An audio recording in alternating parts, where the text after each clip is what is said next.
Alléluia, alléluia. Alléluia, alléluia. Gloire à Dieu, gloire à Dieu.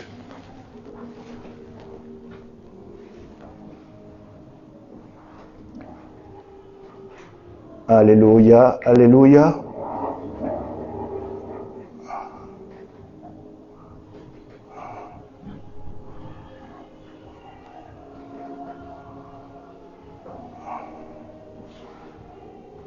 Alléluia, alléluia.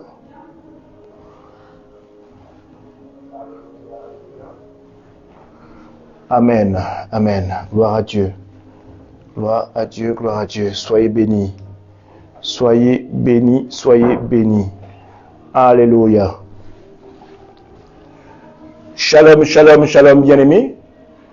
Nous allons commencer notre culte aujourd'hui.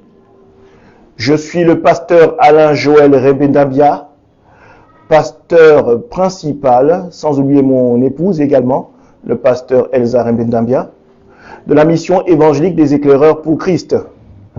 Aujourd'hui, nous avons une journée plus que spéciale. Amen. Une journée plus que spéciale. Amen. Aujourd'hui, c'est la Pentecôte. Alléluia. La Pentecôte avec tout ce que cela comporte. Amen. Donc, je vais t'inviter, toi mon bien-aimé, toi qui nous suis, n'est-ce pas, depuis les réseaux sociaux, avant de commencer ce moment que nous allons partager dans la présence du Seigneur, je vais t'inviter, comme je vais inviter ici les frères et les sœurs présentes, à élever la voix, n'est-ce pas, afin que nous puissions tous ensemble consacrer ce temps à notre Seigneur et Sauveur, Jésus-Christ de Nazareth. Amen. Alléluia. Bien-aimés, nous allons remercier le Seigneur. Élevons la voix. Éternel mon Dieu, mon roi, nous voulons te rendre toute la gloire, Seigneur. Nous bénissons ton Saint-Nom, toi qui es au-dessus de toutes choses, ô Éternel. Nous te disons merci, Seigneur, pour ce temps que tu nous permets de partager dans ta présence. Seigneur, nous te disons merci pour ce que tu as eu à affronter pour nous, Seigneur, pour nous garder encore aujourd'hui. Nous donne cette grâce d'être, ô Seigneur, ici présent aujourd'hui. Seigneur, nous sommes conscients que bon nombre de personnes avec qui nous avons commencé la semaine n'ont pas été capables de finir cette semaine. Seigneur, nous te bénissons, Seigneur, pour ce que tu permettes, Seigneur, que nous soyons encore dans ta présence. Que tu donnes encore, Seigneur, une grâce à bon nombre de personnes de pouvoir se recueillir, de venir à toi, ô Éternel. Seigneur, pour cela, nous te disons merci. Merci, ô Jésus-Christ de Nazareth. Tu es digne et bon, Seigneur.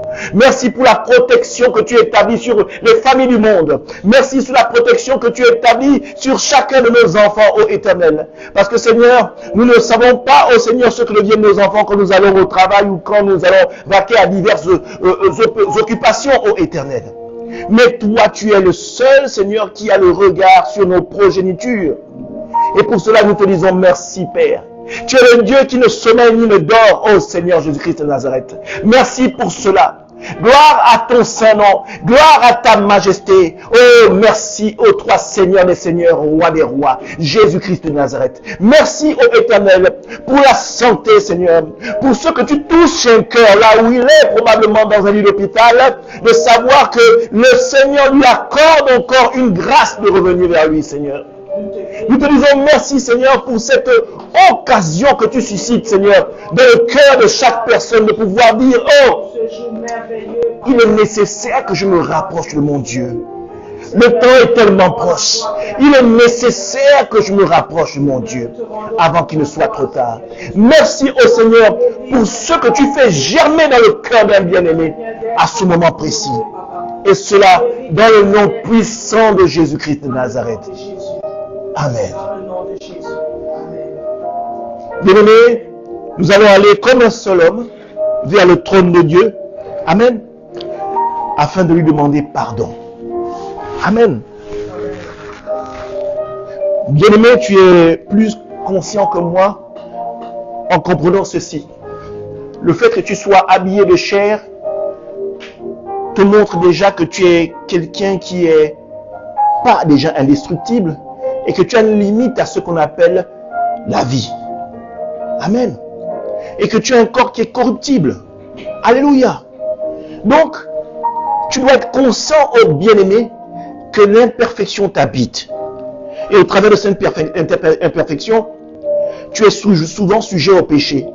Écoute, bien-aimé, voici l'occasion que le Seigneur suscite aujourd'hui même de pouvoir te répandre, te repentir, n'est-ce pas, des nombreuses choses dans lesquelles tu es tombé et dans lesquelles tu as attristé le cœur de ton Dieu. Amen. Amen. Donc nous allons profiter de ce moment pour repartir vers le trône de l'Éternel, nous humilier devant lui et demander sa miséricorde. Amen. Amen. Élevons la voix, bien-aimés. Éternel, mon Dieu, mon roi, merci Père pour cette occasion que tu nous permets, que tu nous donnes aujourd'hui de pouvoir venir devant ton trône de gloire, Seigneur. Venons devant ta grandeur, Seigneur. Nous nous rendons compte à quel point, Seigneur, tu es Dieu. Seigneur, nous nous rendons compte à quel point également, ô Éternel, nous sommes faibles. Nous sommes faibles devant le péché. Combien l'imperfection nous habite. Et toi qui es parfait, Seigneur, toi qui es l'exemple même de la perfection, celui qui n'a ni péché, celui qu'on appelle l'agneau sans tache. Seigneur, nous venons devant ton trône te demander pardon. Parce que toi, tu t'es livré à la croix pour nous. Pour que nous puissions être réconciliés avec le Père. Oh, quel sacrifice! Quel sacrifice que nul homme n'est capable de faire. Que nul homme n'est capable de pouvoir affronter. Quel sacrifice! Seigneur, nous voulons te demander pardon. Parce qu'à chaque fois que nous péchons, nous bafouons ce sacrifice qui a été fait à la croix pour nous. Seigneur, nous venons devant ton trône de grâce t'implorer et te demander pardon. Implorer ta miséricorde sur la vie des pécheurs dont regorge la terre. Seigneur, nous voulons te demander pardon. Parce que Seigneur, hormis cela, tu demandes que nous puissions pardonner aux autres comme toi tu nous pardonnes. Seigneur, nous avons une pensée et un désir profond de demander pardon à ceux à qui nous avons attristé le cœur. Nous demandons pardon pour ceux pour qui nous avons été une déchirure. Nous demandons pardon parce que, Seigneur, nous sommes conscients que nous avons attristé un cœur. Seigneur, daignes-tu revenir vers nous parce que, Seigneur, nous avons besoin de ton regard d'amour, Seigneur. Sans ce regard d'amour, Seigneur, nous savons que nous ne sommes rien et que nous serons livrés à l'ennemi et détruits même, Seigneur. Mais, Seigneur, nous prenons conscience que sans toi, sans ton pardon, nous ne pouvons avancer, nous ne pouvons exister. Merci, ô Éternel, de ce pardon, de cette compassion dont tu fais preuve, de cette miséricorde que tu accordes à tous les bien-aimés ici présents, que ce soit en direct ou en différé. Et cela dans le nom puissant de Jésus-Christ de Nazareth. Merci, ô Éternel. Gloire à ton saint nom. Que ton nom soit élevé, ô Jésus-Christ de Nazareth. Toi qui es digne d'être élevé. Merci, ô Éternel. Au nom de Jésus-Christ de Nazareth. Amen. Alléluia. Nous sommes heureux d'avoir passé ce moment à demander pardon à notre Seigneur. Et nous allons passer à la prochaine étape. Parce que autant la Bible dit, si nos péchés sont rouges comme le cramoisi, il est digne et bon pour nous pardonner. Mais la même parole dit ceci, que sans effusion de sang, il n'y a point de pardon. C'est pourquoi, bien-aimés, nous allons inviter le sang de Christ à nous rendre agréables au regard de l'Éternel. Amen. Élevons la voix, bien-aimés. Éternel, mon Dieu, mon roi, merci pour ton sacrifice à la croix. Merci, ô Éternel, pour cet engagement d'amour que tu as montré à la croix.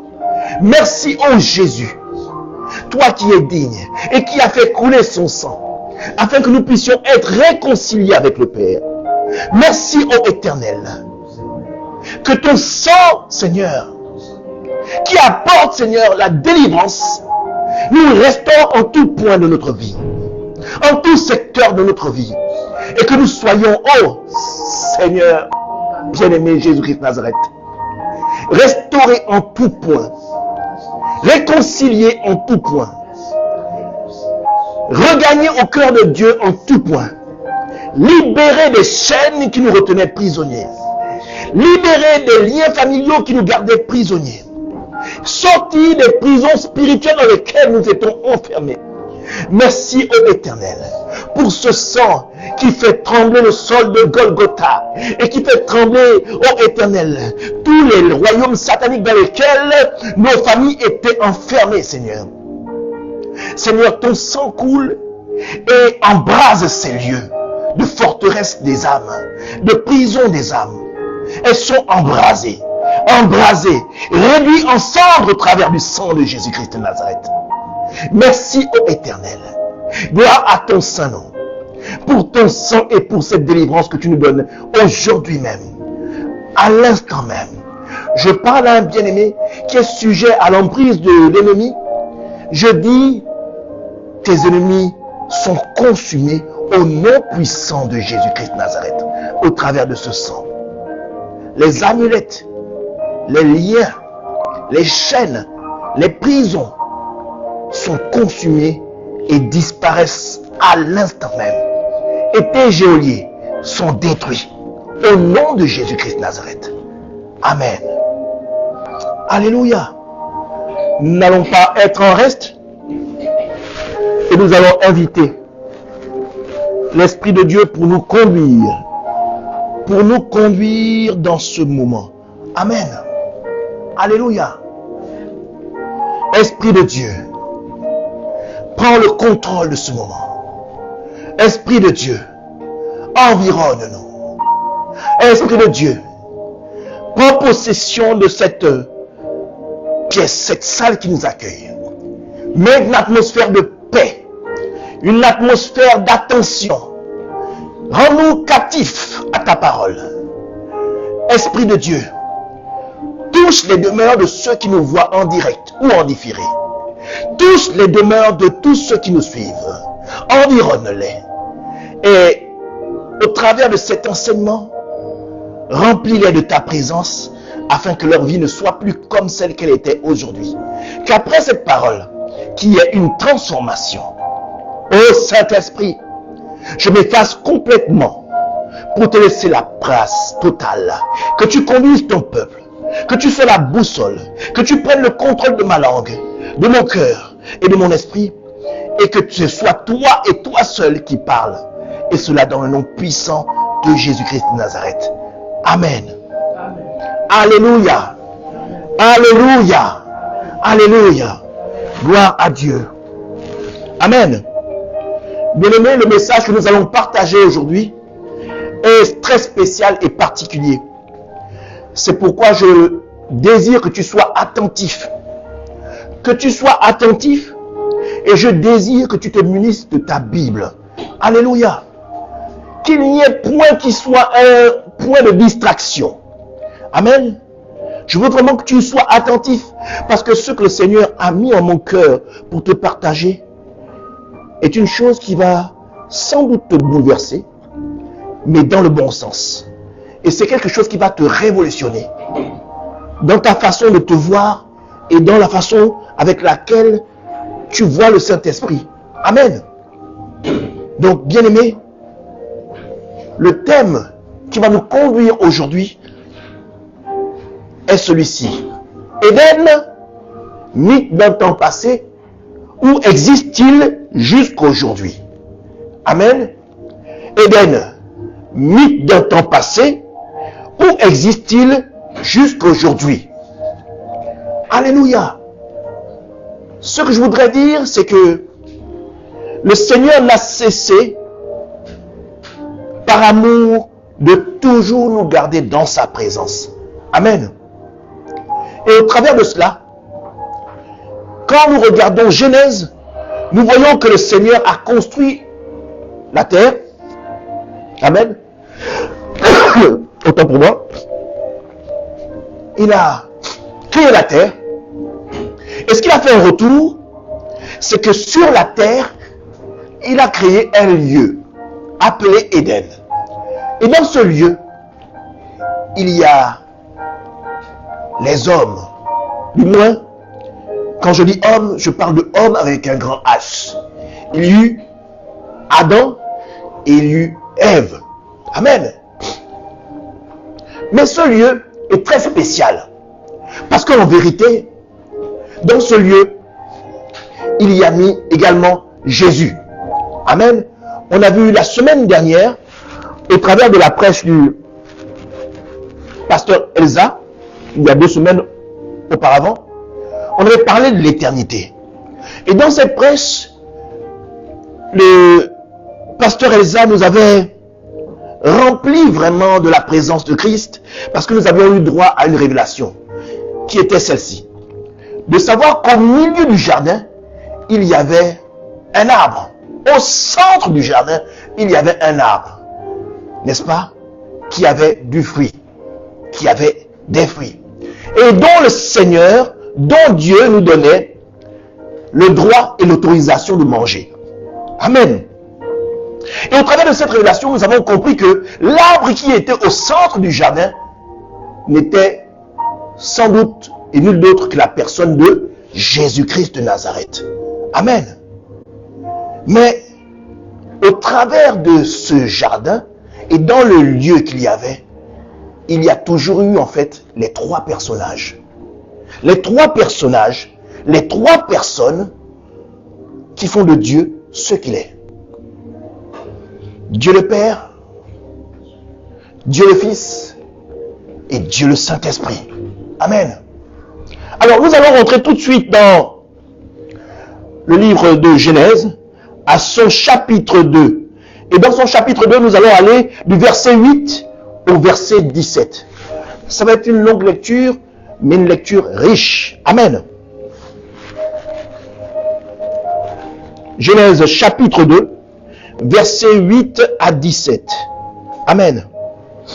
J'ai appelé cela le point A, la localisation. Amen. La localisation et l'atmosphère, un lieu de paix, un lieu de joie, un lieu d'épanouissement, un lieu où le Seigneur voudrait que nous puissions grandir et croître dans sa présence. Amen. Je vais lire la parole. Genèse chapitre 2, verset 8 à son verset 17.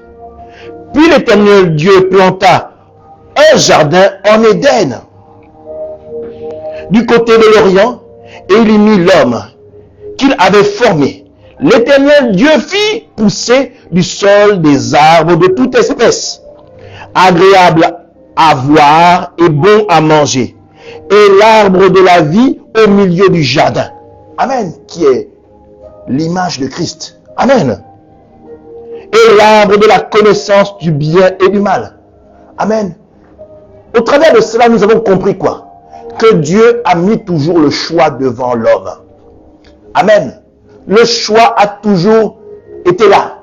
En fait, en réalité, Dieu a toujours voulu que l'homme soit libre. N'est-ce pas? Il n'a pas voulu le conditionner. Il n'a pas voulu le contraindre à faire quelque chose sans sa volonté. En fait, c'est également la manifestation de l'amour de Dieu. Tu es libre. Tu es ma créature. Je t'ai créé. Je suis ton créateur. Mais je ne te tiens pas en laisse. Amen. Je te laisse le libre choix de prendre le chemin qui te semble bon pour ta vie. Amen. Mais je te dis quand même, amen, mange du fruit de cet arbre. Et de l'autre côté, attention, ne mange pas. Je t'interdis de manger du fruit de cet arbre. Alléluia. Il met toujours 2 choix. On va continuer.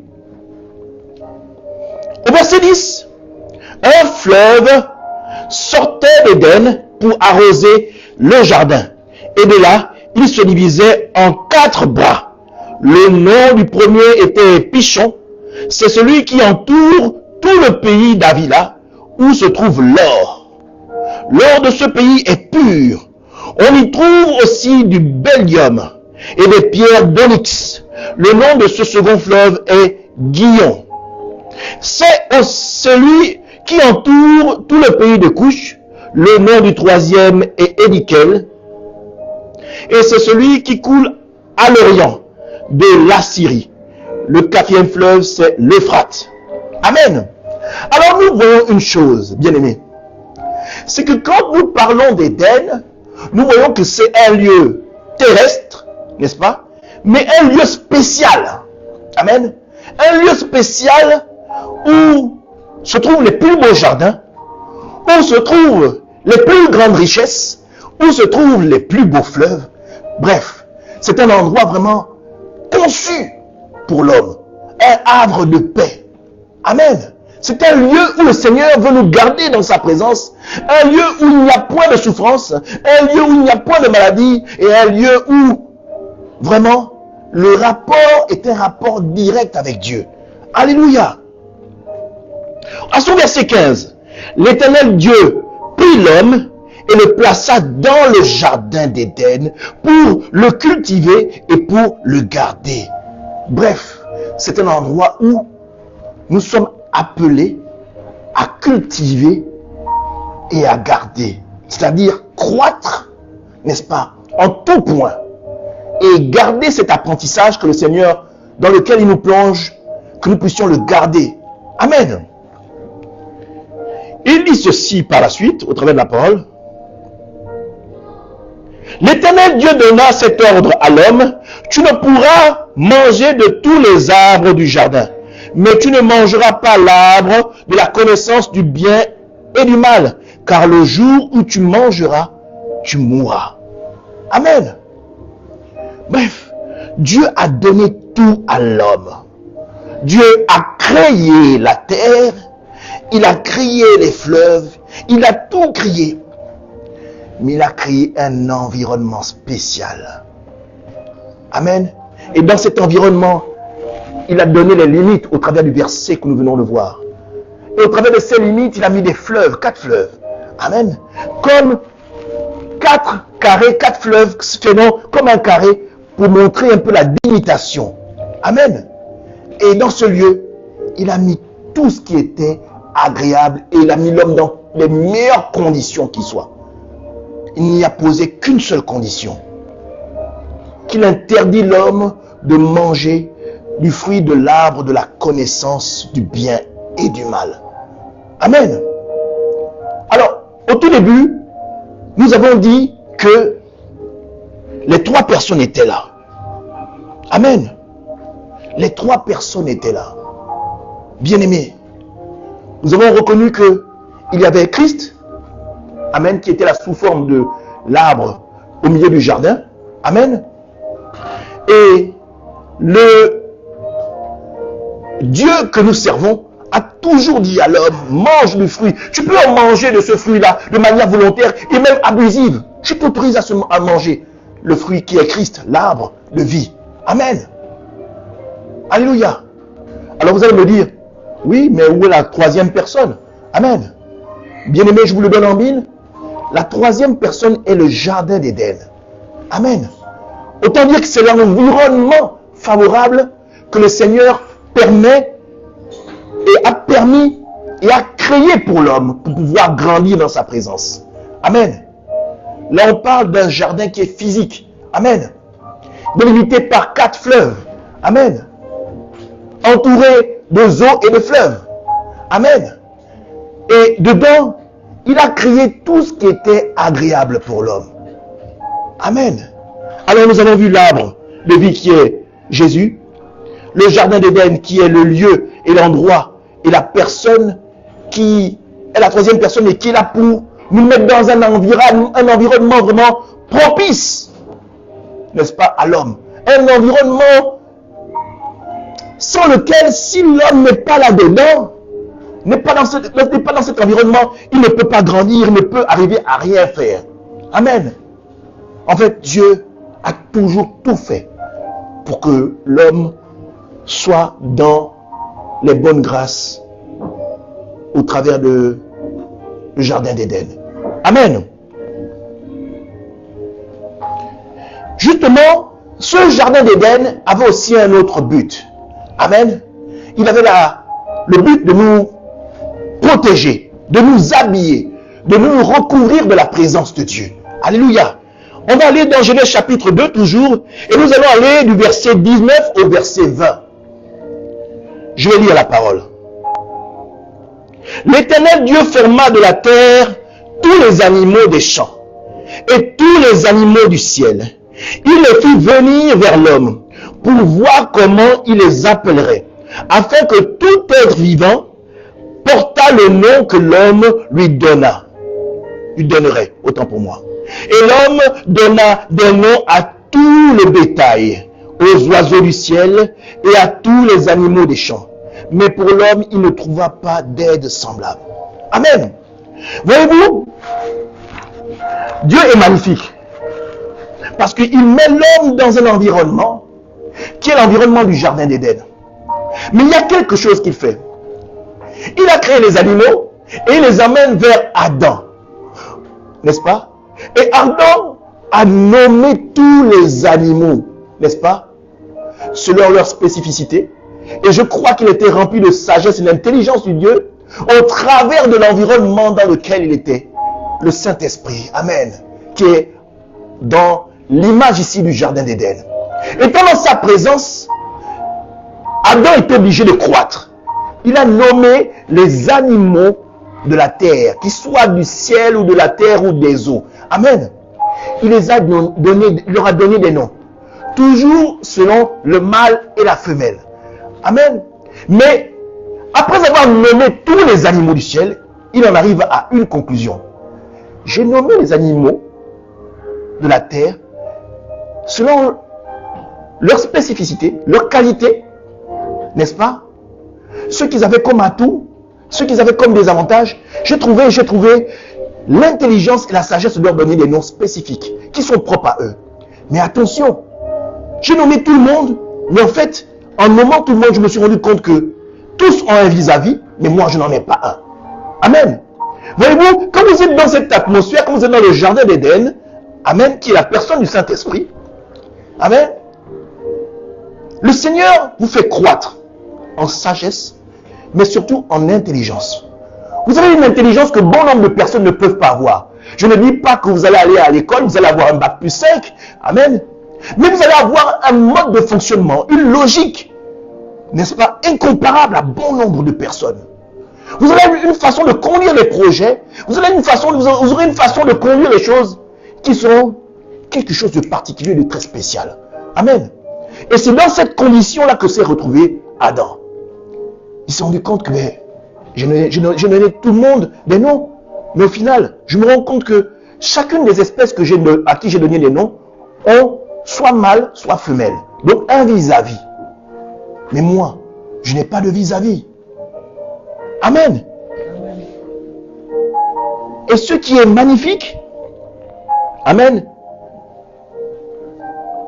c'est qu'il s'est rendu compte que Dieu, voyant qu'il avait compris, a dit, il n'est pas bon que l'homme soit seul. Amen. Et à ce moment, Adam est endormi, et là vient Ève. Amen. Donc vous voyez déjà que dans cet environnement, il y a la connaissance, il y a la croissance non seulement spirituelle, mais il y a l'intelligence et la sagesse qui s'attachent à Éden. Amen. Alors on parle de quelque chose. On va aller dans Genèse chapitre 2, verset 25.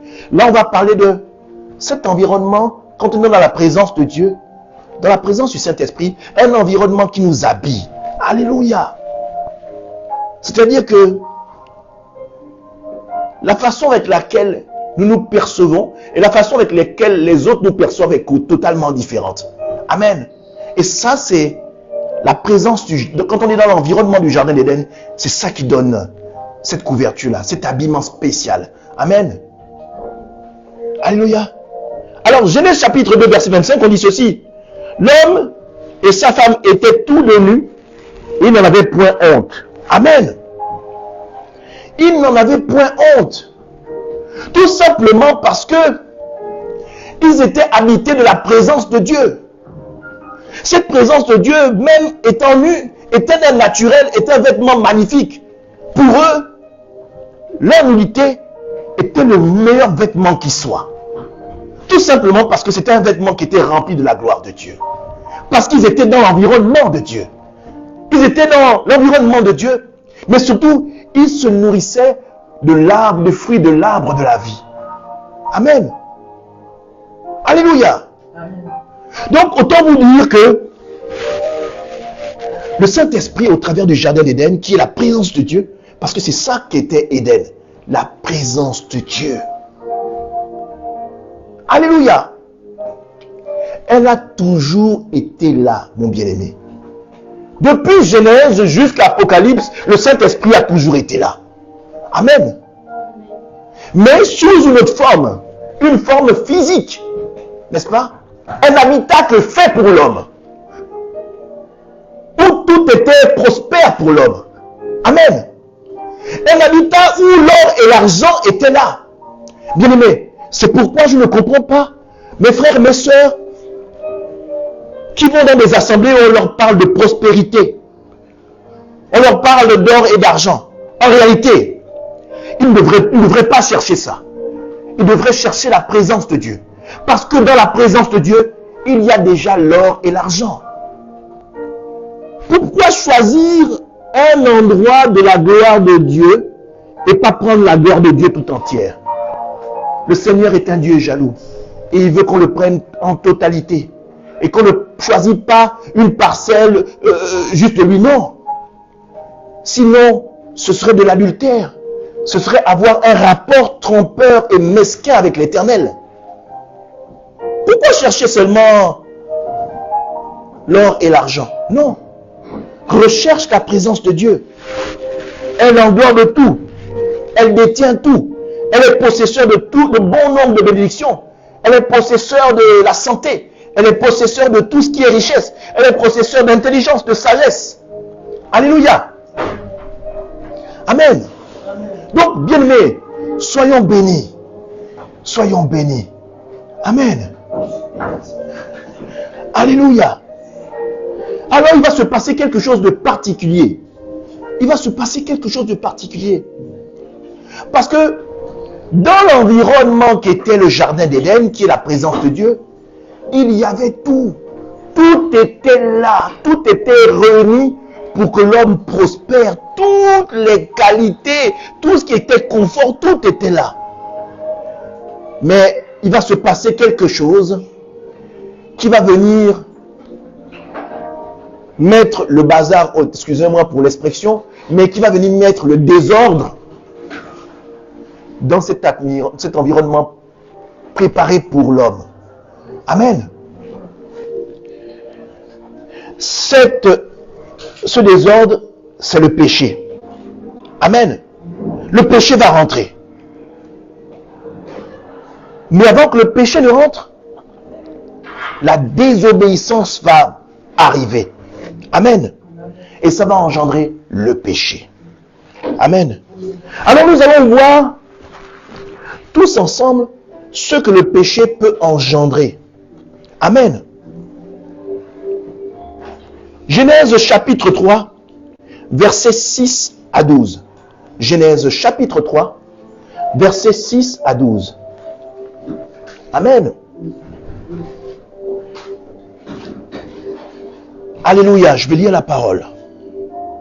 La femme vit que l'arbre était bon à manger et agréable à la vue, et qu'il était précieux pour ouvrir l'intelligence, et prit de son fruit et en mangea, et elle donna aussi à son mari qui était auprès d'elle. Amen.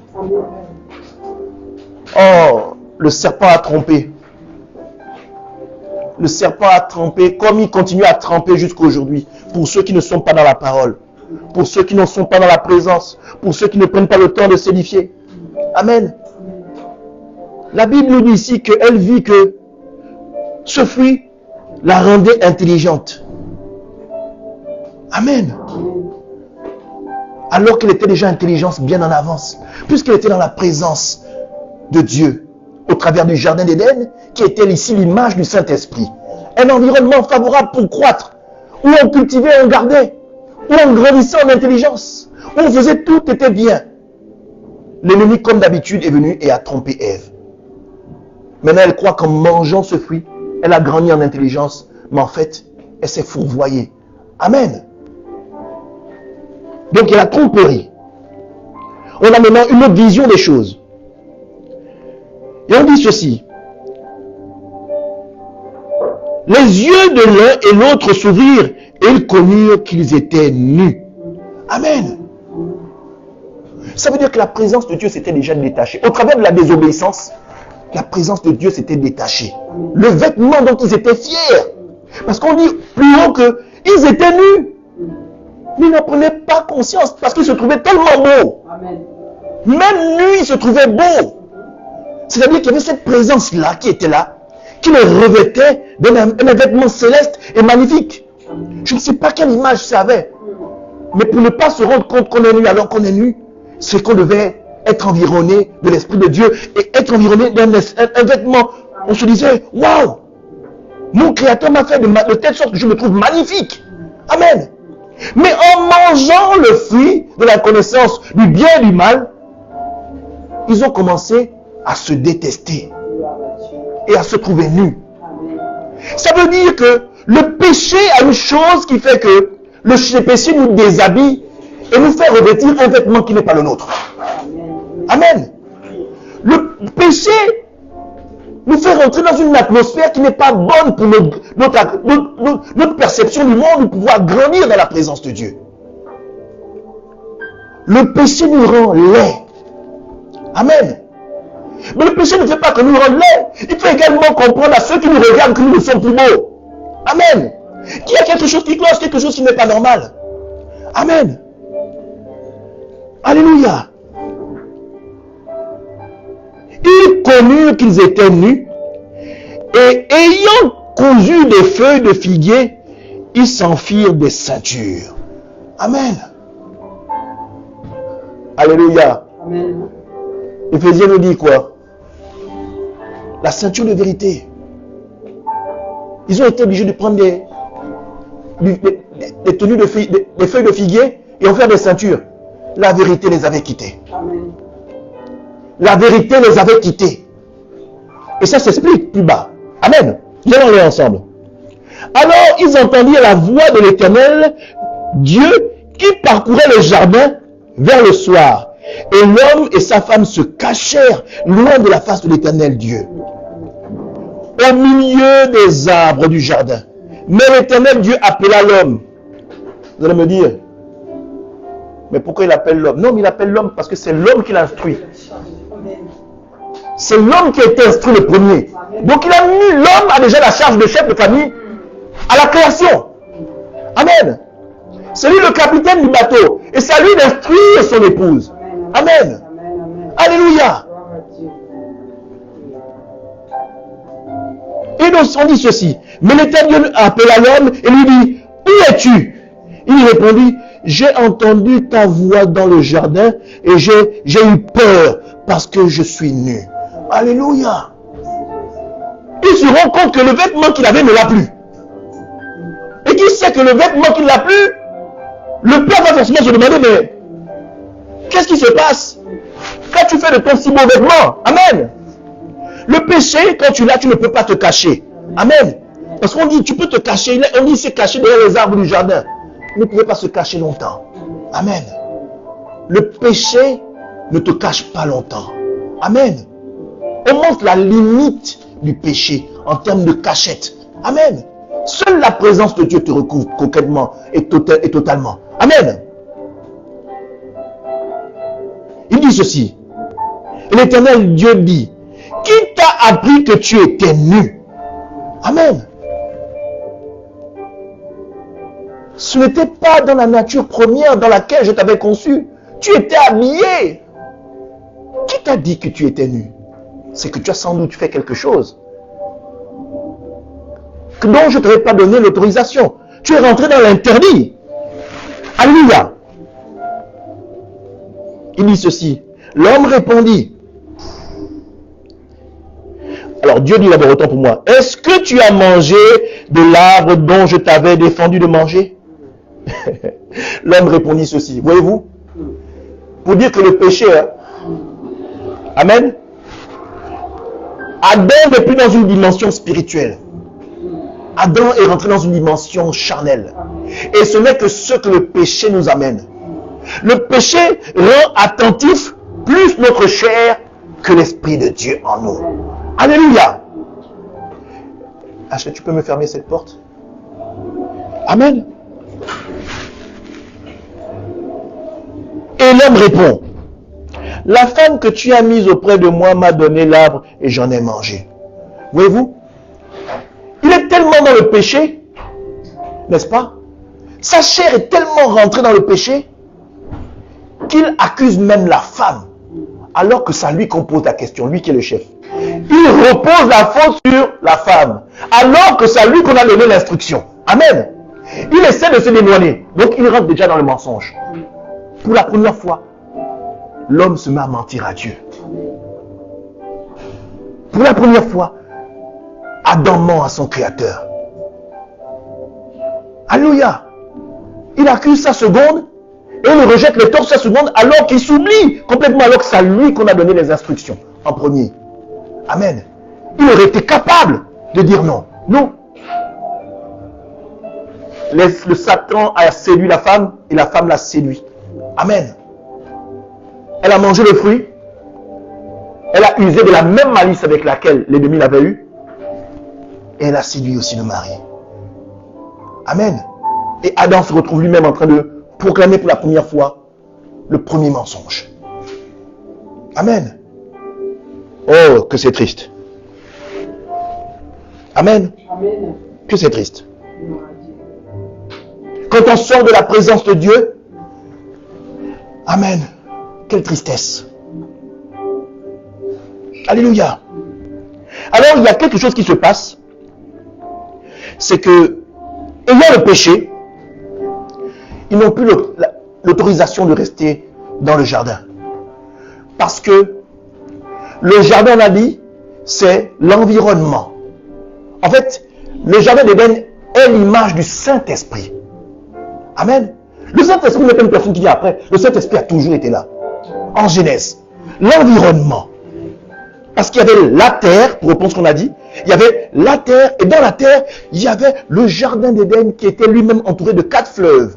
Un environnement spécial. Où, dans le jardin d'Éden, qui est l'Esprit de Dieu, cet environnement-là, il y avait l'or et l'argent, toutes les pierres précieuses. Tout ce que l'homme cherche dans le monde se trouve dans le jardin d'Éden. Donc, autant dire, se trouve dans l'Esprit de Dieu. Amen. Amen. Amen. Il y avait tout. Il y avait Jésus, l'arbre au centre du jardin, n'est-ce pas? Et il y avait Dieu le Père, amen, qui lui parcourait son jardin. Amen. En fait, Dieu le Père a toujours été esprit. Amen. Et dans ce jardin, Christ a toujours été physique, mais en qualité d'arbre. L'Esprit de Dieu a toujours été physique en qualité du Saint-Esprit. Amen. Mais voyez-vous, le péché est rentré, et comme Dieu ne peut pas mélanger la lumière et l'obscurité, parce que c'est ce qu'il dit dans sa parole, quand nous allons dans 2 Corinthiens, amen, quand nous allons dans 2 Corinthiens chapitre 6 à son verset 14, 2 Corinthiens chapitre 6 à son verset 14, la Bible dit ceci. Ne vous mettez pas avec des infidèles sous un joug étranger. Car quel rapport y a-t-il entre la justice et l'iniquité? Ou qu'y a-t-il de commun entre la lumière et les ténèbres? Quel accord y a-t-il entre Christ et Bélial? Ou quelle part a le fidèle avec l'infidèle? La séparation doit se faire. Les deux ne peuvent pas cohabiter ensemble. Dieu lui-même qui est la lumière ne peut pas mettre la lumière et l'obscurité. Ça va être un Dieu du lumière, ça va donner du gris. Alléluia. Et Dieu n'est pas gris, Dieu est lumière. Amen. Et quand je parle de lumière, je parle de lumière en toutes choses. Alléluia. Et comme le péché est rentré, la seule solution, c'était que Adam et Ève sortent de la présence de Dieu. Il fallait que Adam et Ève sortent de la présence des 3 personnes de Dieu. Dieu le Père, Dieu le Fils et Dieu le Saint-Esprit. Ils ne pouvaient plus rester là. Ce n'était pas possible. Alléluia. Amen. Alléluia. Et Dieu n'a pas fait que ça. Dieu a montré quand même une part de l'amour. Amen, qu'il avait pour eux. Parce que pour la première fois, Dieu faisait le premier sacrifice. Amen. Même si on ne pense pas bien, mais Dieu, en faisant sortir Adam et Ève de la présence, de sa présence, a quand même fait en sorte de les habiller de peau de bête. Ça voudrait dire qu'il leur a dit, je vous laisse partir, mais je ne veux pas que vous alliez aussi nus, que vous vous rendiez dans la position dans laquelle vous êtes. Je vais préparer quand même des peaux de bête. Et s'il y a peau de bête, c'est qu'il y a eu sacrifice. Le sang a coulé. Pour la première fois, le sang coulait dans le jardin d'Éden. Alléluia. Pour la première fois, le sang coulait dans la présence de Dieu. Amen. On va lire dans Genèse chapitre 3, versets 21 à 25. Amen.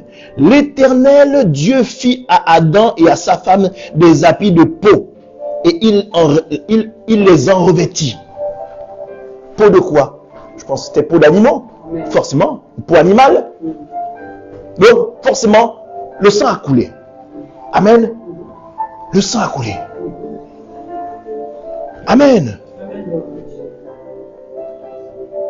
Et il dit ceci par la suite. L'Éternel Dieu dit, voici, l'homme est devenu comme l'un de nous pour la connaissance du bien et du mal. Amen. Parce que seul Dieu connaissait le bien et le mal. Maintenant il dit, il est devenu comme lui connaît.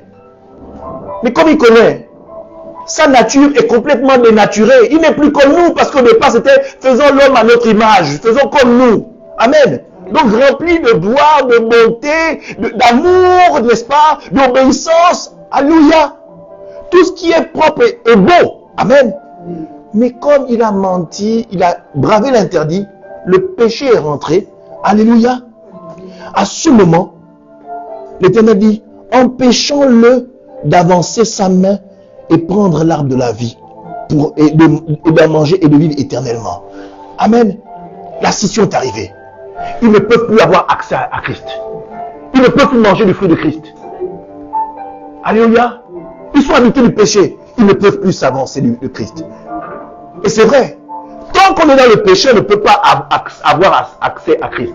Amen. Il faut l'humiliation. Il faut l'abandon total. Il faut le refus, le rejet du péché avant d'arriver à Christ. Amen. Alléluia. Il dit, même pas d'en manger. Il dit, empêchons-le maintenant d'avancer sa main et de prendre l'arbre de vie, d'abord d'approcher sa main. C'est-à-dire qu'il ne veut même pas qu'il s'approche. Amen. Il ne veut pas que l'arbre de vie soit dénaturé. Non, non, non, non, non, non, non, non, non. Il ne peut plus s'approcher. Avant, il pouvait non seulement manger et s'approcher, mais même s'approcher. C'est plus bon. Alléluia. Il n'est plus digne de vivre dans la présence de l'Esprit de Dieu. L'environnement n'est plus bon pour lui. Il faut qu'il sorte. Amen. Et l'Éternel Dieu les chassa du jardin pour qu'ils cultivâient la terre d'où ils avaient été pris. C'est ainsi qu'il chassa Adam et les mit à l'orient du jardin d'Éden, les chérubins qui agitaient une épée formidable pour garder le chemin de l'arbre de la vie. Amen.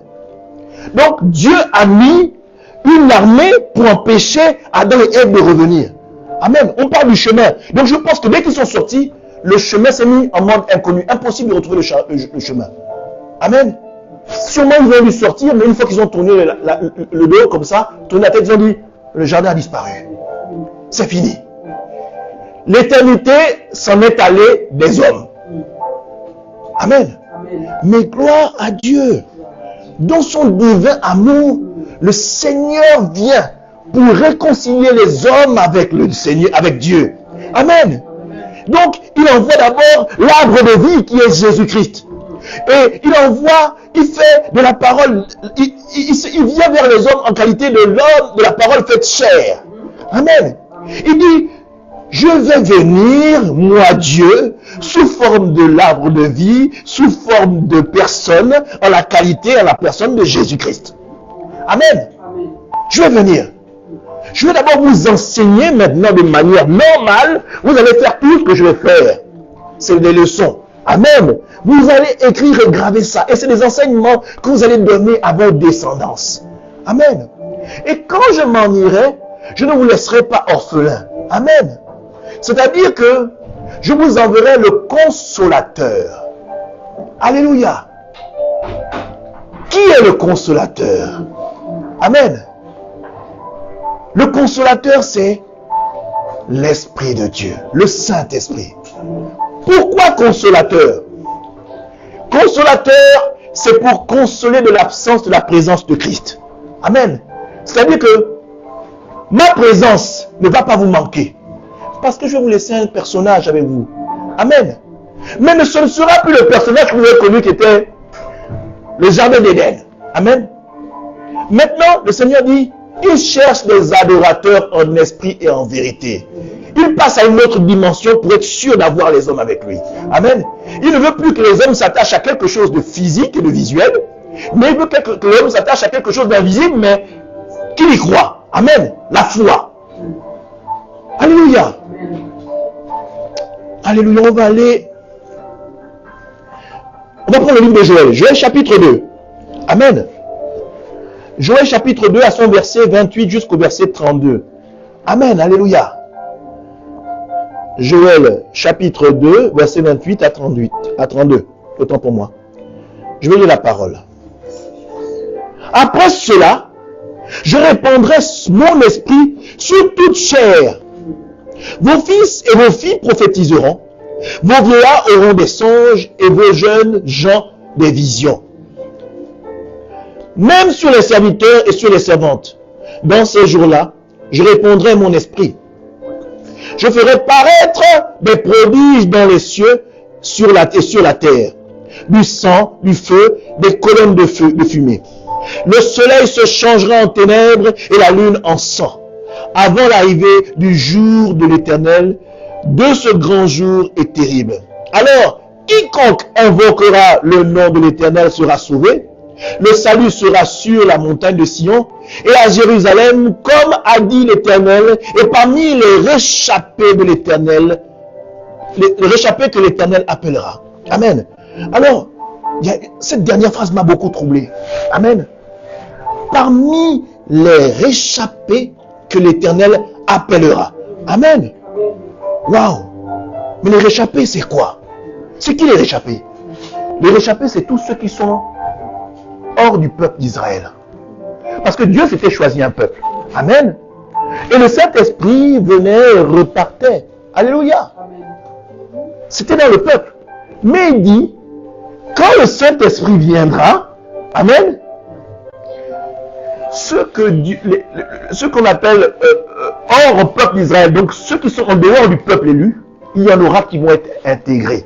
Amen. Et on dit ceci, parmi les réchappés que l'Éternel appellera. Ça veut dire qu'il y aura des échappés qui ne seront pas appelés. Amen. Mais il y aura des gens qui viendront de d'autres nations qui ne seront pas forcément du peuple choisi par Dieu. Dieu dit maintenant, il va étendre sa nation. Amen. Il va étendre son peuple. Alléluia. Mais nous voyons qu'avant d'arriver à là, il y avait des gens qui avaient déjà été intégrés. On voit ça dans la vie d'Abraham, quand Dieu lui dit de circoncire tous ceux qui sont dans sa maison. Amen. Dieu est déjà en train de parfaire le plan. Le plan est en train de se mettre en place. Amen. On demande de faire la circoncision des esclaves, des servants, qui ne sont pas forcément israélites. Amen. Mais on commence à les intégrer. C'est-à-dire que la bénédiction qui coule sur Abraham coule forcément sur eux. La protection qu'il y a sur Abraham est forcément sur eux. Amen. On les intègre. Mais Dieu fait les choses pas à pas. Amen. C'est pourquoi Christ dit, il n'est pas venu pour abolir, mais il est venu pour accomplir. Amen. Il ne dit pas que ceux qui étaient avant étaient mauvais, ou on va refaire tout, on va écraser tout pour refaire tout à zéro. Non, il dit non, je viens parfaire. Je veux rendre la chose définitive. Alléluia. On va avoir un seul et même mode operandi. Tout ce qui était, non, la loi c'est moi, la parole c'est moi. C'est une seule personne. Faites seulement ce que je fais. Et c'est tout. Amen. Avant, il y avait des multitudes de lois qu'on devait retenir. Amen. Et quand on ne retenait pas, c'était la mort ou Marie à jamais. Amen. Dieu était dur, hein. Amen. Dieu était dur. Et le Saint-Esprit même était dur. Parce que même quand il arrive, quand Pierre et Samy, quand l'église primitive même, ils se regroupent tous. Il y a des gens qui vendent leur maison, il y en a qui trompent même. Et à cause du mensonge, il y en a qui ont été frappés de mort. De manière invisible. Alléluia. Mais Dieu fait grâce. Amen. Alléluia. Alors, à ce moment-là, quand on parle qu'on appelle les réchappés, ça m'a un peu interloqué. J'étais avec le pasteur, les autres, les réchappés. C'est qui ça, les réchappés? J'avais une petite idée, mais on voulait quand même être bien sûr. Amen. Donc, on allait voir les autres versions. Amen. Là, on allait sur la Bible Martin, que nous dit la Bible Martin. La Bible dit ceci, pour le même verset. Et il arriva que quiconque invoquera le nom de l'Éternel sera sauvé, car le salut sera en la montagne de Sion et dans Jérusalem, comme l'Éternel a dit, et dans tous les résidus que l'Éternel aura appelés. Wow. Résidus, c'est quand même fort, hein?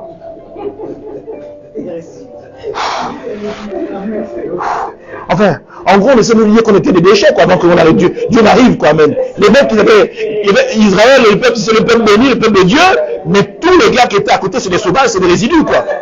Amen. Des gens dont on ne voulait même pas entendre parler. Je dis, c'est quand même fort, quand même, résidus. Alléluia. Donc, en fait, quand on tourne la chose d'une autre manière, on voit l'amour de Dieu. Parce qu'ici, Dieu nous considère comme des résidus quand même. Et qu'il arrive à la fin à nous intégrer au plan. Mon bien-aimé, si ce n'est pas l'amour de Dieu, je ne sais pas ce que c'est. Amen. Si ce n'est pas de l'amour, je ne sais pas. Parce qu'il aurait bien pu rester dans le choix de son peuple. Et puis aller jusqu'à la fin. Amen. Nous, on allait se battre en duel entre nous pour essayer de savoir qui est Dieu, qui n'est pas Dieu. La trompette sonne et puis c'est fini. Game over, on sait qui va aller, qui va pas aller. Amen. Mais la grâce s'est étendue après l'arrivée de Christ. Amen. La grâce s'est étendue. La grâce a débordé. Amen. L'amour de Dieu a débordé. On va dans la Bible d'Arby et on dit ceci. Et il arrivera que quiconque invoquera le nom de l'Éternel sera sauvé. Car sur la montagne de Sion, il y aura délivrance. Amen. Amen. Et à Jérusalem, comme l'Éternel l'a dit, et pour les réchappés que l'Éternel appellera. Amen. Donc on voit résidu et réchapper. Amen. On parle de délivrance. Amen. Donc on parle du fait que ce qu'on appelle les résidus là, il faut d'abord qu'il y ait délivrance avant qu'il rentre dans le plan de Dieu. Amen. Alléluia.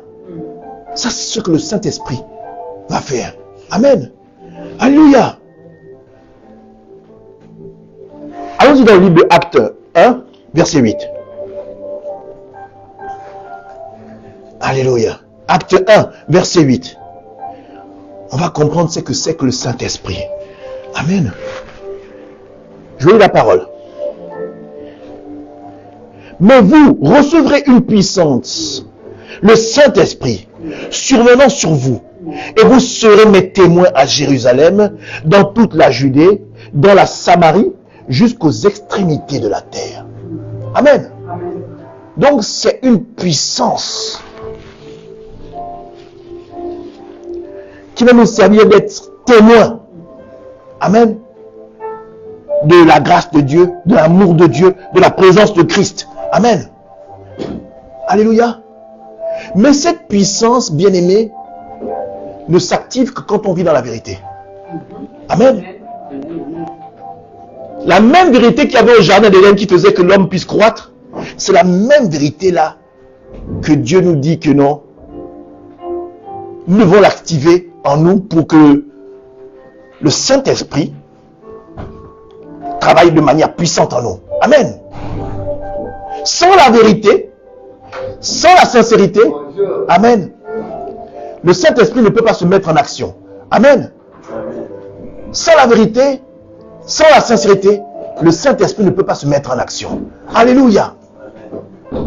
Voyez-vous? Le Saint-Esprit est en fait les trois personnes réunies. Alléluia. Avant, le Saint-Esprit était l'environnement dans lequel nous étions quand nous étions en Éden. C'était un jardin physique. Amen. Christ était là.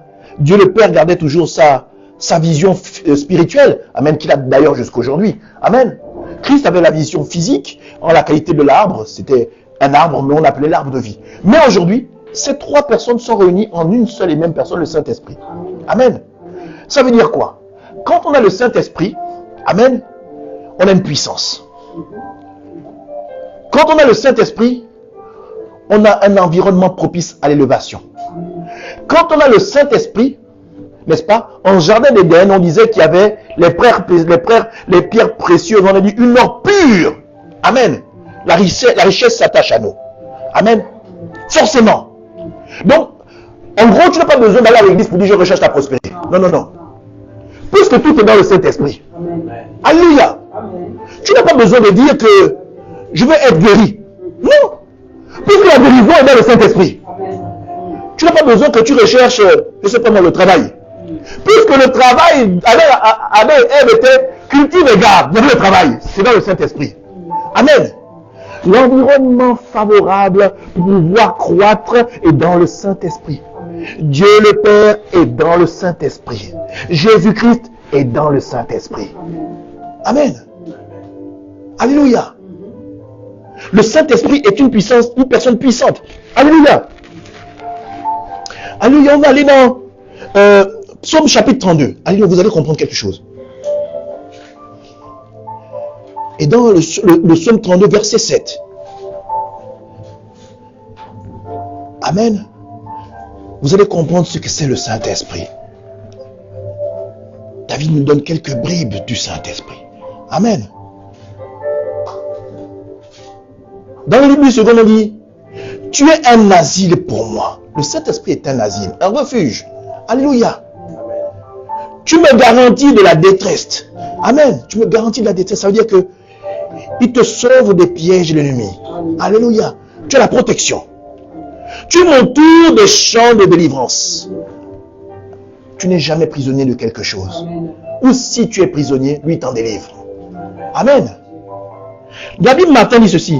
Tu es mon asile, tu me gardes de la détresse. Amen. Tu m'environnes de champs. Donc la protection, l'environnement favorable à l'élévation de l'homme. Amen. De la femme, de tout être qui veut marcher avec le Seigneur. Le Seigneur nous amène toujours de gloire en gloire. Amen. La Bible David dit ceci.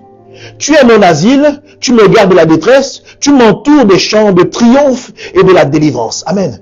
La délivrance et la victoire s'attachent à toi. Alléluia. C'est vraiment très très grand. Et on va aller justement, juste à la suite, donc le verset 8, du verset 32 toujours, et on va prendre les trois Bibles. Amen. Je t'instruirai, je te montrerai la voie que tu dois suivre, je te conseillerai et j'aurai un regard sur toi. Mais, attends, le Saint-Esprit te dit t'instruis. Donc il t'enseigne. Amen. Je te montrerai la voie. Donc il te montre ce que tu dois faire. Amen. En fait, si c'est un devoir, non seulement il t'enseigne, mais il te montre les réponses. Il t'enseigne, mais il te montre les réponses. Tu as l'examen, mais il te montre les réponses. En fait, tu n'as plus besoin de faire beaucoup d'efforts. Tu as juste qu'à suivre la voie. Amen. Il travaille pour toi. Alléluia. Je te conseillerai. Tu as un problème, tu cherches la solution, lui il te dit, il te conseille. Amen. Frère, soeur, fais comme ça, fais comme ça, fais comme ça. Amen. Tu suis ça, tu es victorieux. Amen. Tu ne suis pas, c'est la défaite. Amen. Alléluia. Il dit, je te conseillerai. J'aurai le regard sur toi. Amen. Donc, il veille toujours sur toi. Mais en fait, ce n'est pas que le Saint-Esprit qui veille sur toi. C'est le Saint-Esprit qui veille sur toi. C'est Dieu le Père qui veille sur toi. Mais Christ également veille sur toi. Ils sont trois à s'occuper d'une personne. Amen. Ils se mettent à trois pour s'occuper de toi. Alléluia. C'est vrai, c'est Saint-Esprit, mais Saint-Esprit n'est pas seul. Amen. Parce que pour que Saint-Esprit te conseille, il faut que Dieu le Père dit, conseille-le de cette manière. Il faut que Christ aussi dit, conseille-le de cette manière.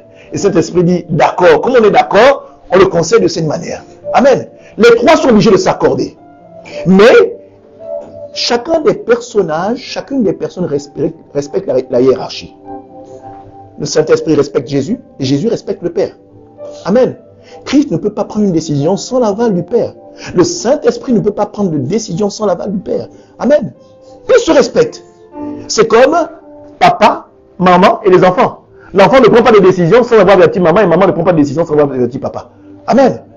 S'ils veulent que le couple et toute la famille aillent dans le bon sens, ils sont obligés d'être tous d'un commun accord. Alléluia. On dit, la Bible matin, je te rendrai avisé, je t'enseignerai le chemin dans lequel tu dois marcher, je te guiderai de mon œil. Amen. C'est pas pour ça. Alléluia. La Bible dit, je t'instruirai et je t'enseignerai le chemin où tu dois marcher.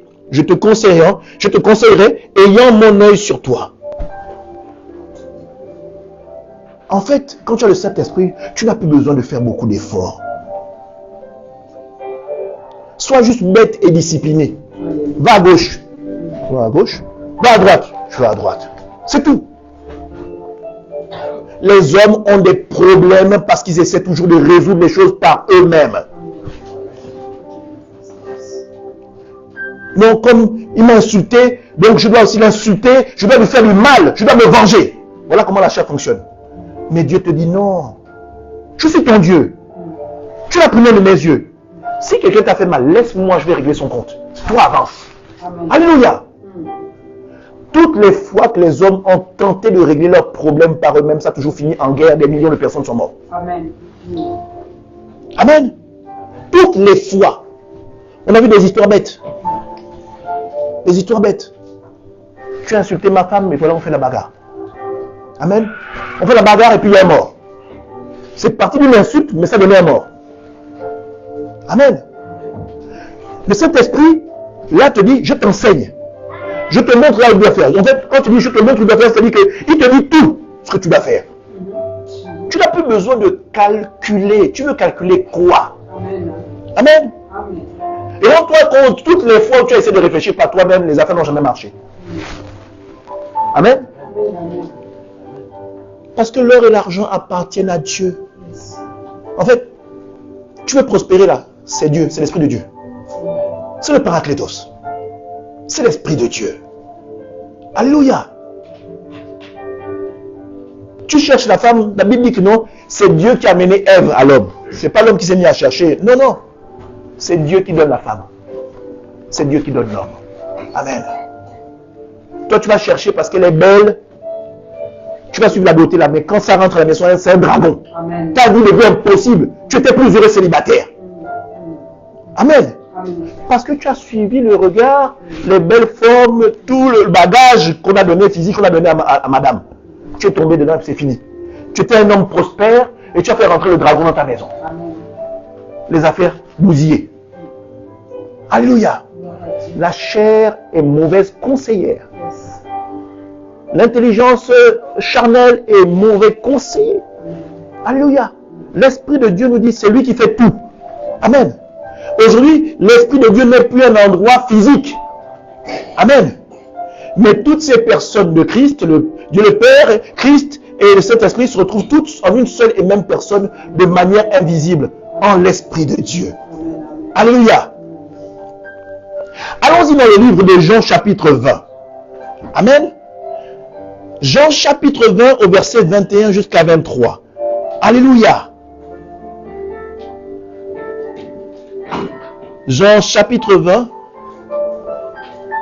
verset 21 à 23. Je vais lire la parole.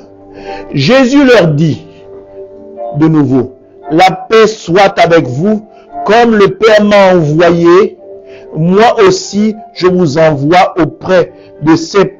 Après ces paroles, il souffla sur eux et leur dit, recevez le Saint-Esprit. Ceux à qui vous pardonnerez les péchés, ils leur seront pardonnés. Et ceux à qui vous retiendrez, ils seront retenus. Amen. On a dit tout à l'heure que le Saint-Esprit est une puissance. Amen. Et on a dit tout à l'heure que pour que la puissance soit active, il faut vivre dans la vérité. Amen. Et en fait, le prolongement de Dieu est en nous au travers du Saint-Esprit. Quand Christ dit ces paroles, amen, c'est-à-dire que quand on dit ici, ceux à qui vous pardonnerez les péchés, ils leur seront pardonnés. Amen. Ça veut dire que si quelqu'un a un esprit satanique en lui, amen, et que tu vis dans la vérité, tu imposes les mains sur lui, tu le délivres. C'est le pardon de Dieu. Vous opérez le pardon de Dieu sur la vie de cet homme. Amen. Et ceux qui vous combattent, quand vous proclamez une parole de malédiction sur eux, Dieu agit au travers de vous. Amen. Vous êtes juge et parti. Amen. C'est-à-dire que vous êtes le prolongement de Dieu est en vous. Vous êtes le jardin d'Éden en vous, de manière spirituelle. Alléluia. En gros, le jardin d'Éden n'est pas un mythe, mais le jardin d'Éden s'est transformé. Amen. Le jardin d'Éden a existé dans un temps passé, mais le jardin d'Éden n'est pas fini. Le jardin d'Éden est encore là. Amen. Le jardin d'Éden est l'environnement de Dieu. Amen. Le jardin d'Éden est en vous. Amen. Et tout ce dont regorgeait le jardin d'Éden en Éden est en vous au travers du Saint-Esprit. La richesse fait partie de vous. La guérison fait partie de vous. Amen. Alléluia. Quoi d'autre? L'intelligence fait partie de vous. Amen. La délivrance fait partie de vous. N'est-ce pas? L'instruction fait partie de vous. La vision fait partie de vous. C'est-à-dire que Dieu vous prévient. Vous êtes prévenu les dangers qui sont de vous. Le Seigneur vous montre au travers du Saint-Esprit. Mon frère, là, ici, il y a un trou. Enjambe. Tu enjambes, tu passes le piège.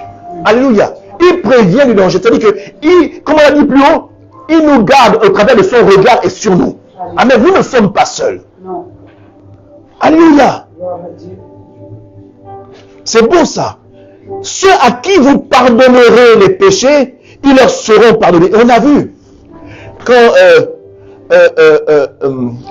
comment il s'appelle, Paul de Tarse a été mordu par le serpent. Amen. Il a juste secoué la jambe. Les hommes qui étaient à côté de lui l'observaient parce qu'ils disaient non, il va sûrement tomber. On va attendre. Il n'est jamais tombé. Alléluia. Même eux, ils ont validé que non, lui là, Dieu est avec lui. Amen. Amen. Et c'est une vérité. Amen. Parce que même si on essaie de vous empoisonner, tellement vous avez Dieu avec vous. Amen. Je ne dis pas forcément que c'est un serpent qui va vous mordre. Amen. Mais si quelqu'un essaie de vous empoisonner, Dieu peut faire en sorte que par une intervention, le verre qu'on devait vous donner pour vous empoisonner, c'est interverti. L'empoisonneur se retrouve avec son propre verre qui était destiné pour vous. Une manipulation, lui-même l'empoisonneur ne sait plus quel verre qu'il faut prendre, il prend plutôt le verre où il y a le poison. Amen. Dieu est fantastique. Moi je dis, Dieu, en la qualité du Saint-Esprit, c'est le meilleur scénariste. Amen. Son scénario, c'est toujours un scénario où vous êtes victorieux à la fin. Alléluia. Mais pour vous que vous viviez dans la vérité avec le Saint-Esprit. La vérité active la puissance du Saint-Esprit. La parole de Dieu active la vérité du Saint-Esprit. La présence de Dieu active la vérité du Saint-Esprit. Amen. Quelqu'un qui est dans la louange et l'adoration constamment. Amen. Et qui ne laisse pas sa chair prendre le contrôle. Et dans la justice de Dieu au travers du Saint-Esprit. Elle le suit. Amen. C'est-à-dire que quand celui qui a le Saint-Esprit, qui travaille fort avec le Saint-Esprit, il vient vous donner un conseil. Vous avez un problème. Tu as une affaire qui ne marche peut-être pas. Et c'est pourquoi, bien aimé, quand vous avez parfois des affaires, demandez aux hommes de Dieu qui sont vos bergers, hommes de Dieu, voilà, j'ai créé l'affaire, homme de Dieu. Je veux que tu pries sur mon cabis. Amen. Exemple. Amen. Je veux que tu pries sur mon cabis. Il va poser les mains dedans. Il va transmettre ce qu'il a reçu de Dieu. Amen. Amen. Le Saint-Esprit va agir. Amen. Amen. Il est capable de vous donner un conseil qu'il reçoit de Dieu. Amen. Amen. Fils, au lieu de commencer à faire ta stratégie comme ça, fais la stratégie plutôt comme ça. Vous faites, ça marche. Amen. Amen. Alléluia. Amen. Amen. Amen. Alléluia. Gloire à Dieu. Le Saint-Esprit est très puissant. Ne prenez pas le Saint-Esprit pour un ami qu'on arrange quand ça nous arrange. Et quand ça nous arrange, pas c'est un ami qu'on laisse devant la porte. On ne tient plus compte de son conseil. Amen. Le Saint-Esprit veut t'accompagner en tout temps, dans n'importe quel endroit. N'importe quel secteur de ta vie. N'importe quel choix que tu dois opérer. Amen. Le Saint-Esprit veut être ton ami. Amen. Il veut être ton ami, il t'apporte les conseils venant du ciel. Ce n'est pas les conseils d'un homme. Amen. Il te donne l'accompagnement qui vient du ciel. Ce n'est pas l'accompagnement d'un homme. Il te donne la fidélité et son amitié. Ce n'est pas la fidélité et l'amitié d'un homme. Amen. Parce qu'un homme peut te dire, moi je t'accompagne, au dernier moment, quand ça ne l'arrange plus, il te les laisse. Il ne te prévient même pas. Amen. Amen. Il ne te prévient pas. Amen. Tu te retrouves que tu es tout seul. C'est fini. Il a sonné le tu l'appelles, il ne répond plus. C'est à toi de comprendre. Mais Dieu, même en prison, alléluia. Paul et Silas se retrouvèrent en prison. Alléluia. Ils ont été enfermés pour avoir délivré une dame qui avait un esprit de serpent. Amen. Ils se sont retrouvés en prison. Ils auraient pu se mettre à pleurer. Oh, nous sommes en prison, c'est fini pour nous. Non. La Bible dit qu'ils se sont mis à chanter des louanges. Alléluia. Et quand ils se sont mis à chanter des louanges, alléluia, le Saint-Esprit a opéré. Et la Bible déclare que la prison a tremblé. Amen. Ils n'ont pas prié. Hein? Ils ont juste chanté. Amen. Ils se sont mis juste à chanter des louanges. La prison a tremblé. Les chaînes se sont ouvertes, cassées. Ils ont juste chanté. Vous imaginez? Vous avez le Saint-Esprit vu dans la vérité. Vous chantez seulement. Et ce n'est pas seulement eux qui ont été délivrés, c'est-à-dire que leurs chants ont délivré les chaînes de tous les prisonniers. De telle sorte que le garde a eu peur, il a dit, mais là c'est fini pour moi, je préfère que je me tue. Parce que si mes patrons apprennent que les bandits se sont échappés, je suis mort. C'est Paul qui dit qu'arrête, ne faut pas t'ôter la vie. Amen. Ce même garde du corps a donné sa vie à Jésus, la même vie. Parce que la démonstration de la puissance qu'il a vue au travers du chant, il a dû se dire, oh, ça là c'est plus fort que mon César. Amen. Un chant, ça fait bouger la prison. J'imagine que ce n'est pas une cabane. Donc c'est une grosse prison de pierre. Mais la prison a tremblé à cause du chant de deux bonhommes. Et ce qu'il a vu, il a dit non, ça là c'est plus fort que mon empereur romain César. Je préfère donner ma vie à ces gens-là. Amen. Et il n'a pas seulement donné sa vie, lui et sa famille. Donc j'imagine qu'est-ce qu'ils ont dû aller se raconter à sa famille. Ils se sont assis, il a dû dire, chérie, ce que moi j'ai vu aujourd'hui, c'est une chose qu'on n'a jamais vue. Même César n'est pas capable de faire ça. Assieds-toi, les enfants, asseyez-vous et écoutons-les. Après les avoir écoutés, ils ont donné leur vie au Seigneur. Alléluia. Ils ont fait tout ça en une nuit. Vous imaginez ce qu'il faut pour déstabiliser l'esprit d'un homme pour lui dire tu es attaché à César mais ça ne vaut rien. C'est Christ qu'il faut suivre. Ce n'est pas un homme qui est capable de faire ça. C'est le Saint-Esprit qui met les paroles justes et les mots justes à la bouche, sur la langue pour pouvoir parler à ton prochain. Alléluia. Mais tout ça n'est rien si nous n'avons pas la foi. Amen. Toutes ces choses-là se mettent en action au travers de la foi. Alléluia. Parce que pour avoir la foi, il ne faut pas marcher par la vue. Alléluia. C'est-à-dire dans les pires situations, comme Paul et Silas, dans lesquelles Paul et Silas étaient, ils étaient en prison, il dit c'est foutu pour eux, mais eux, ils ne voyaient pas les barreaux de la prison. Ils ne voyaient pas les murs de la prison. Amen. Tout ça, ils ne le voyaient pas. Ils savaient juste que leur Dieu est capable de les faire sortir de là. Bon, Seigneur, notre cœur est disposé pour toi. Nous ne craignons pas les barreaux, nous ne craignons pas les murs, nous ne craignons pas nos geôliers, nous ne craignons pas Rome carrément, parce que c'était Rome qui était l'autorité. Nous vivons pour toi et nous croyons que tu es capable de nous faire sortir. Et Dieu s'est exécuté. Amen. Au travers du Saint-Esprit. Il s'est exécuté. Et avant même d'arriver à ce lieu, la Bible dit que ils avaient dormi et le lendemain, le Saint-Esprit en songe, pendant le songe, le Saint-Esprit leur avait dit dans quelle direction il devait arriver. Il devait aller pour toucher cet homme-là et sa famille. On ne dit pas ce que ces gens-là sont devenus après avoir donné leur vie au Seigneur. Mais c'est sûr, ils ont dû avoir un impact dans la vie romaine. Amen. Puisque la semence avait été mise en eux. Alléluia.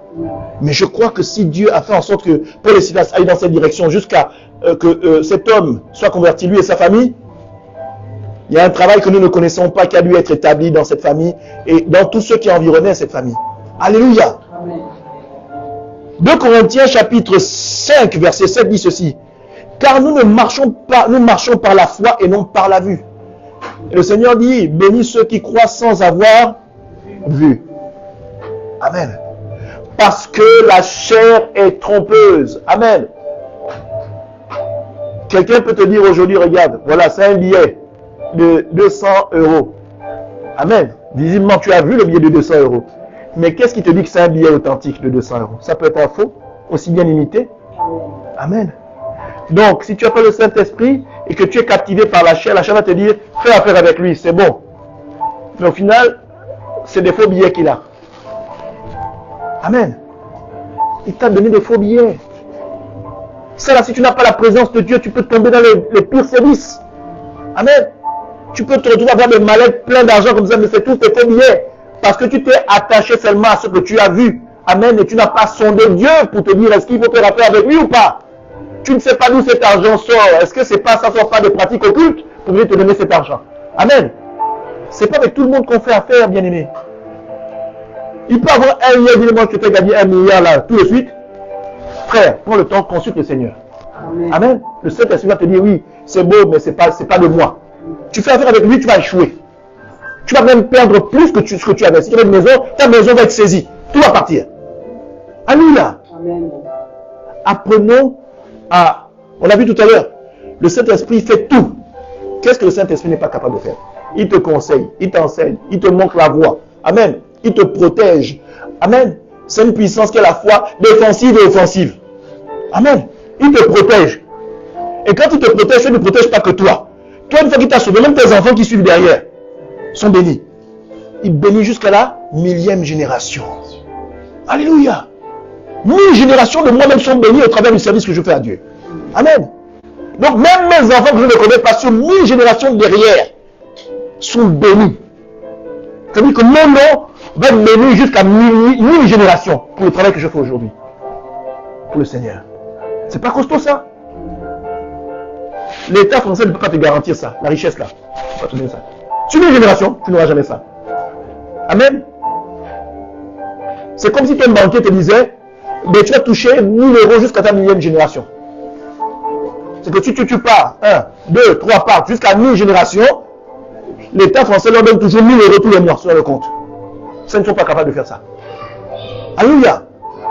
Seul Dieu est capable de t'obtenir ça au travers du Saint-Esprit. Alléluia. Amen. On va finir avec, au travers de ce que le Seigneur va nous enseigner, on parle de 3 points. Amen. 3 points. L'Esprit de Dieu qui se meut était en Éden. L'Esprit de Dieu, nous environne. C'est-à-dire que quand on a l'Esprit de Dieu fait en sorte que l'environnement dans lequel nous vivons soit un environnement sain. Alléluia. L'environnement, quand nous sommes avec l'Esprit de Dieu fait en sorte que les gens que nous fréquentons, c'est-à-dire que c'est l'Esprit de Dieu qui choisit les gens que nous fréquentons. Alléluia. Il sélectionne pour eux. Il met les meilleurs collaborateurs pour nous à côté de nous. Amen. Il met autour de nous des gens qui ont le même esprit que nous. Alléluia. Et quand bien même ceux qui ont l'esprit contraire à nous rentreraient dans notre zone de confort, le Seigneur sait comment les en sortir. Amen. Donc ça veut dire que même si Satan tente de rentrer dans ton périmètre, quoi qu'il en soit, le Seigneur, au travers du Saint-Esprit, les fait sortir, les fait décamper. Un gros coup de pied dans les fesses et puis hop, disparu. Alléluia. On a un deuxième point. L'Esprit de Dieu en nous. Alléluia. Donc on a dit ça nous environne. Après on dit l'Esprit de Dieu en nous. Alléluia, ça c'est ce que nous connaissons. L'Esprit de Dieu en nous nous permet d'exercer divers dons de Dieu sur nos semblables. Alléluia. C'est-à-dire que quand on a l'Esprit de Dieu et quand on marche sur la vérité, les dons qu'on a là, si tu as un don de guérison, au nom du Seigneur Jésus-Christ, que cette maladie qui t'embête depuis des années sorte à l'instant même. Cet esprit est chassé. Au nom de Jésus. Alléluia. Parce que l'Esprit de Dieu en toi, on appelle El Rapha. C'est le guérisseur par excellence. Aucune maladie ne lui résiste. Amen. Aucun handicap ne lui résiste. Amen. Tous sont soumis au nom de Jésus-Christ au travers de l'Esprit de Dieu. Amen. Alléluia. Et on a l'Esprit de Dieu. Au-dessus, on a dit l'Esprit de Dieu sur nous. Et là, on a maintenant l'Esprit de Dieu en nous. Alléluia. Donc, on a dit environnement. Esprit de Dieu qui se met autour de nous, l'environnement. Après, on dit Esprit de Dieu sur nous. Alléluia. Après on dit Esprit de Dieu en nous. Amen. L'Esprit de Dieu en nous permet d'exercer, n'est-ce pas, la manifestation du fruit de l'Esprit propre à notre transformation personnelle. Amen. C'est-à-dire que l'Esprit de Dieu en nous, n'est-ce pas, si on est quelqu'un de colérique, n'est-ce pas, l'Esprit de Dieu amène en nous la patience, la tempérance. Amen. Si on est quelqu'un d'orgueilleux, l'Esprit de Dieu amène en nous l'humilité. Amen. Donc, l'Esprit de Dieu en nous, nous transforme. Alléluia. Tout ceci participe au fait de ce que Dieu attend de nous, pour pouvoir manifester, de pouvoir, qu'on appelle ça, faire de toutes les nations des disciples. Nous sommes obligés d'être environnés de l'Esprit de Dieu, d'avoir l'Esprit de Dieu sur nous et d'avoir l'Esprit de Dieu en nous. En fait, nous avons une protection intégrale, invisible, qui est là. Qui prend les décisions, qui fait les choix, qui nous enseigne, n'est-ce pas, qui prépare tout pour nous. Amen. Gloire à Dieu, gloire à Dieu. Amen. Voilà ce que je voulais partager avec vous, connaître une profondeur et vous faire comprendre que l'Éden était l'Esprit de Dieu. C'est un enseignement qui sert aujourd'hui, mais Dieu veut que vous compreniez que le jardin d'Éden qui était d'ordre physique aujourd'hui est maintenant d'ordre invisible et spirituel. Amen. Et il se traduit au travers du Saint-Esprit. Et dans le Saint-Esprit, n'est-ce pas, l'arbre de vie qui était en Éden, c'est en toi, c'est sur toi et ça t'environne. Dieu le Père, qui était esprit aussi dans le jardin d'Éden, amen, et dans le Saint-Esprit, il t'environne, il est sur toi et il est en toi. Et le Saint-Esprit, toutes ces personnes sont en toi. Tu as 3 personnes qui se vouent pour toi et qui se cèdent, qui ne dorment jamais pour toi, matin, midi et soir. Quand tu dors, tu es fatigué, ils sont toujours là. Tout va bien? Oui, tout va bien. Ça se passe bien? Oui, ça se passe bien. Continuez la surveillance. Et ça se passe sur une multitude d'hommes et de femmes au travers de la planète. Bien aimé, si ça c'est pas de l'amour, et si ça c'est pas la manifestation d'une puissance, aucun service de sécurité, même la NASA, n'est-ce pas, même les services secrets américains, n'ont pas l'œil sur tout le monde au même moment. Amen. Amen. Amen. C'est toujours limité. Voilà pourquoi ils ont besoin d'espions. Amen. C'est pourquoi ils ont besoin d'espions. Parce que même eux-mêmes ne rentrent pas dans tous les pays. Donc ils sont obligés même d'avoir des espions dans les pays voisins qui sont autochtones du pays même pour pouvoir espionner pour leur compte. Amen. Et risquer parfois que cet espion soit corrompu. Amen. Alléluia. Il n'y a que Dieu qui peut faire ça. C'est le meilleur service de sécurité. Alléluia. C'est le meilleur conseiller. Amen. Avec lui, tu ne chutes jamais. Amen. Alléluia. Maman Doli, est-ce que tu veux venir nous bénir au travers de ça? Alléluia. Maman Doli va venir après, Pasteur Serge va venir aussi nous bénir. Amen. Alléluia. Non, il faut partager. Alléluia. Gloire à Dieu. Gloire à Dieu, je me permets un moment de prière. Alléluia. Je veux recevoir ce Bonjour tout le monde. Nous sommes bénis. Hein. Nous sommes bénis. Qu'est-ce que j'ai retenu vraiment? Dieu est bon. C'est l'amour de Dieu que papa était en train de parler. Papa Joël. Papa Joël nous disait d'abord que Dieu, c'est vrai, avait choisi le peuple d'Israël. Là, moi, je reste dans ça qui m'a vraiment béni. Il a donné 2 sortes de personnes que Dieu nous a appelés. Ça veut dire nous n'étions pas du nombre de ceux qui étaient appelés. Il a parlé des réchappés et des résidus. Papa Joël nous disait que, les réchappés, ceux qui n'étaient pas d'abord, on va dire, ceux qui n'étaient même pas concernés dans l'héritage. C'est qu'on ne considérait pas. Dieu avait choisi un peuple. Moi, c'est ça qui m'a béni. Nous n'étions pas du nombre de ceux qui étaient prévus dans le plan de Dieu. Les réchappés, là, il dit résidus. Je vois les résidus souvent. Admettons, il y a du pain, on va dire. et on mange du pain, je crois le reste est là, les miettes, c'est des résidus. Donc nous autres là, c'est l'amour de Dieu qui nous permet aujourd'hui d'être qui nous sommes. Et c'est une grâce. Moi, vous savez, j'ai quelque chose qui m'a touché. Papa, tu sors d'où? Lève-toi, papa, j'ai besoin de te parler. Dieu parle et Dieu se manifeste. Ça me prend même la chair. Vous savez, papa, Dieu t'aime beaucoup. Est-ce que tu peux me dire simplement comment tu as fait pour entrer ici? Oui, parce que depuis le temps, toujours se passe, se regarde. Je discutais une fille. Elle dit, ici c'est comme l'église. Bon, dimanche, il est 15 heures. C'est dit, aujourd'hui, c'est décidé à rentrer. Merci Seigneur. Comment? Yes. Même moi, c'est si religieux, la religion mystique. C'est ça même, c'est ça même. Je tremble.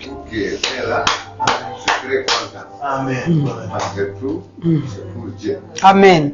Donc, c'est seulement passer, regarder. C'est une plaisir. Je vais seulement bénir Dieu parce que c'est ce que le papa disait. C'est pas un hasard. Moi, je suis là perdu. Quand tu ouvres, je dis rentre. Parce qu'il venait de dire. C'est ce que je disais. Il a dit, nous sommes des réchappés. Moi, j'ai une parole pour toi. Dieu t'aime beaucoup. Tu as dit, je passe toujours. Mais aujourd'hui, tu as dit, tu as décidé. Non. Celui qui a décidé que tu sois là, c'est Dieu. C'est vrai. Tu es béni. C'est vrai. Moi, ça me prend mon corps. Je n'ai même pas grand-chose. Depuis que j'étais là, j'ai prié Dieu. J'ai dit, Seigneur, sois béni pour... Il dit, une personne, lui, va aller le chercher. Amen. Donc, c'est ton jour. Dieu ne voit pas musulman. Dieu ne voit pas qui. Dieu voit toi qu'il a mis en toi. Donc, ne vois pas aujourd'hui, ne pars pas comme ça. Dieu a quelque chose à faire dans ta vie ici. Moi, ce que j'ai besoin de dire aujourd'hui, même si je voulais partager là, c'était pas ça. C'est toi que Dieu m'a parlé et que Dieu m'a fait du bien.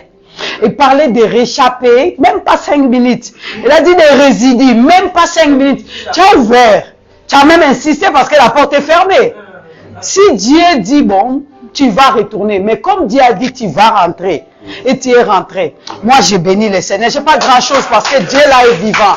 Il a dit, ils sont 3, mais une seule personne qui fait beaucoup de choses. Si tu l'as écouté, il a dit, lui, c'est lui qui l'appelle.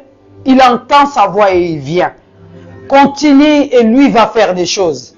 Amen. En tout cas, merci, papa.